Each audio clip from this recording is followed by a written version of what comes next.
साबिक सदर general retired Parvez Musharraf Dubai के अमेरिकन अस्पताल में इंतकाल कर गए। साबिक सदर जनरल रिटायर्ड परवेज मुशर्रफ की मैयत को पाकिस्तान लाने की तैयारियां की जा रही हैं। परवेज मुशर्रफ के अहल खाना ने मैयत पाकिस्तान लेकर जाने के लिए दुबई के काउंसिल खाने में दरख्वास्त दे दी है। सबसे पहले पाकिस्तान का नारा मुतारिफ करवाने वाले परवेज मुशर्रफ अपने गैर मामूली फैसलों और मुतनासिब इक़दाम के बायस मुल्क की तारीख में हमेशा याद रखे जाएंगे। कारगिल जंग से लेकर नवाज हुकूमत का तख्ता उलटने तक और ख़ुद को बावर्दी सदर बनवाने से लेकर मुल्क से बाहर जाने तक उनकी हंगामा खेज जिंदगी का मुख्तसर जायजा देखिए तारिक मोइन की इस रिपोर्ट में। पाकिस्तान की तारीख में परवेज मुशर्रफ का किरदार अहम और मुतनाज़ा रहा है। 7 अक्टूबर 1998 को चीफ ऑफ आर्मी स्टाफ के ओहदे पर फाइज हुए। 12 अक्टूबर 1999 को नवाज शरीफ की हुकूमत खत्म करके चीफ एग्जीक्यूटिव बन गए। I wish to inform you that the armed forces have moved in as a last resort to prevent any further destabilization. Parvez Musharraf को कारगिल ऑपरेशन के मरकजी किरदार के तौर पर भी जाना जाता है। उन्होंने 9/11 हमले के बाद अलकायदा के खिलाफ अफगान जंग में फ्रंट लाइन इत्तेहादी बनने की अमरीकी पेशकश भी कबूल की। Pakistan has taken a considered decision to be a part of the coalition, to be with the United States, to fight terrorism. अप्रैल 2002 में रेफरेंडम करवा के बाकायदा सदर पाकिस्तान मुंतखब हो गए। साल 2004 में असेंबली से मुस्लिम लीग काफ की हिमायत से आइन में 17वीं तरमीम करके मजीद 5 साल के लिए बावर्दी सदर मुंतखब हुए। नवंबर 2007 को आइन मुखालिफ इकदाम करके आला अदलिया के जजेस को माजूल कर दिया, जो बड़ा तनाज़ा बना और अदलिया आज़ादी तहरीक शुरू हुई। जनरल परवेज मुशर्रफ को फौज के सरबराह के ओहदे से 9 साल बाद 28 नवंबर 2007 को दोष होना पड़ा। उन्होंने 29 नवंबर 2007 को 5 साल के नए दौर के लिए सदर का हल्फ उठाया, लेकिन इस ओहदे पर ज्यादा अरसा बरकरार न रह सके और 18 अगस्त 2008 को मुस्ताफी होकर मुल्क से बाहर चले गए। 11 अगस्त 1943 को दिल्ली में पैदा होने वाले परवेज मुशर्रफ कराची के सेंट पैट्रिक हाई स्कूल में पढ़े। बाद में FC कॉलेज लाहौर से तालीम हासिल की। 1961 में पाक फौज में कमीशन हासिल किया और स्पेशल सर्विसेज ग्रुप में शमूलियत इख्तियार कर ली। 1965 और 1971 की जंगों में भी हिस्सा लिया। Command and staff college Quetta से ग्रेजुएशन किया और रॉयल कॉलेज और डिफेंस स्टडीज बर्तानिया से भी कोर्सेज किए। साबिक सदर जनरल रिटायर्ड परवेज मुशर्रफ तवील अलालत के बाद दुबई के अमेरिकन अस्पताल में इंतकाल कर गए। साबिक सदर के इंतकाल पर सदर आरिफ अलवी, वज़ीर आज़म शहबाज शरीफ समेत सियासी और अस्करी क़यादत ने अफसोस का इजहार किया।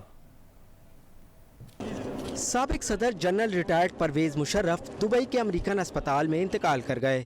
साबिक सदर के इंतकाल पर आरिफ अलवी, नवाज शरीफ, शहबाज शरीफ, सादिक संजरानी समेत सियासी और अस्करी क़यादत ने अफसोस का इजहार किया। साबिक वज़ीर ख़ारजा खुर्शीद कसूरी ने कहा, साबिक सदर खित्ते के तमाम ममालिक से बेहतर ताल्लुकात चाहते और मसला कश्मीर को हल करने की सलाहियत रखते थे। लीडरशिप का एक उनका टेस्ट था कि एक दूसरे रोल में जब वो सदर बने तो उन्होंने फैसला किया कि पाकिस्तान के भारत के साथ ताल्लुकात नॉर्मलाइज किए जाएं।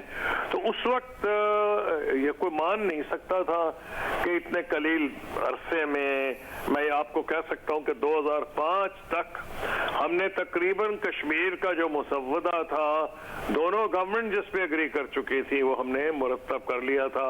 साबिक गवर्नर सिंध इशरतुल इबाद ने भी कराची के लिए उनके कामों की तारीफ की। मेरा बहुत वक्त गुजरा है उनके साथ और जो भी उस जमाने में काम हुए वो मैं समझता हूँ कि कराची की और सिंध की तारीख में बहुत एक मुकाम रखते हैं और उनका जो न सिर्फ एक बेहतरीन इंसान थे बल्कि बहुत बेहतरीन एडमिनिस्ट्रेटर भी थे। वो साबिक वज़ीर आला पंजाब परवेज इलाही ने कहा, परवेज मुशर्रफ ने मुल्क की तरक्की के लिए मंसूबे लगाए। फवाद चौधरी ने मुशर्रफ दौर को जमहूरियत का दौर करार दिया। जमाने में पाकिस्तान की जो GDP ग्रोथ थी वो 8% से ऊपर थी और एग्रीकल्चर सेक्टर को उन्होंने बड़ा प्रमोट किया है और फार्म टू मार्केट रोड्स उनके दौर में बेशुमार बनी है।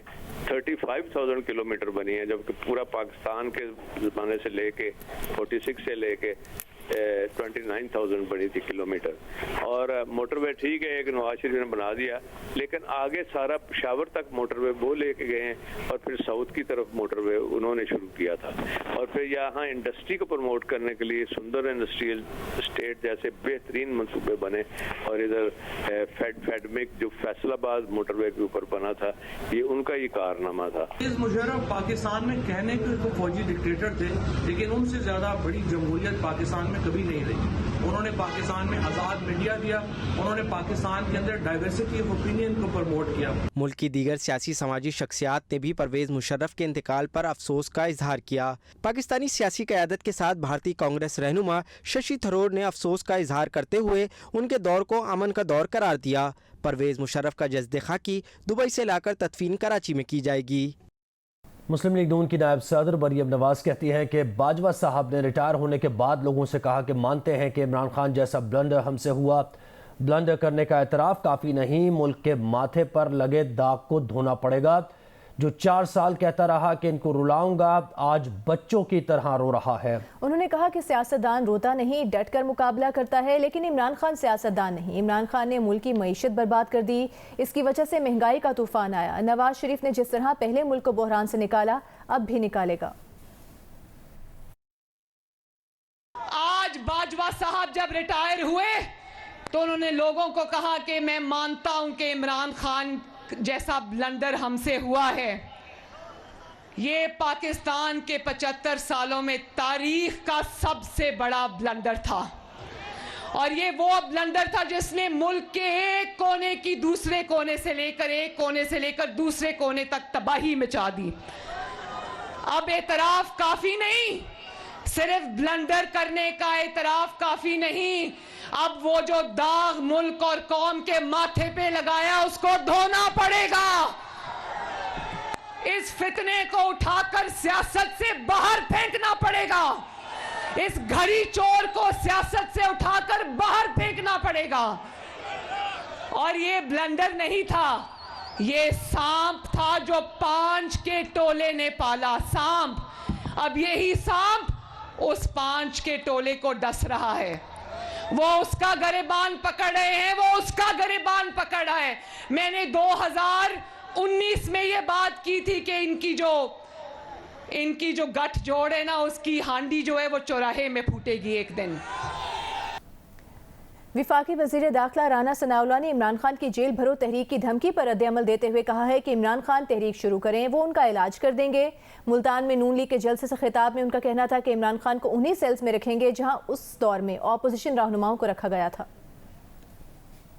अगर अब तुमने ये कहा है कि तुम जो है वो जेल भरो तहरीक शुरू करोगे, बेटा तुम जेल भरो तहरीक शुरू करो, तुम्हारा इलाज मैं करूंगा।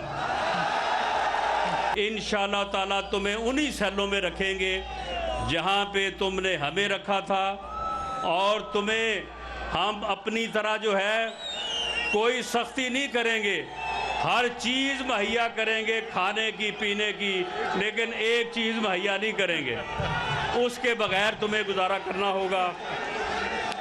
मेरे भाइयों, मेरे वर्कर साथियों, निगरान वज़ीर आला पंजाब मोहसिन नकवी ने इंसदाद पोलियो मुहिम के लिए वज़ा करदा प्लान पर 100% अमल दरामद यकीनी बनाने की हिदायत करते हुए कहा कि पोलियो के खिलाफ जंग कौम के नौनिहालों के मुस्तकबिल की जंग है।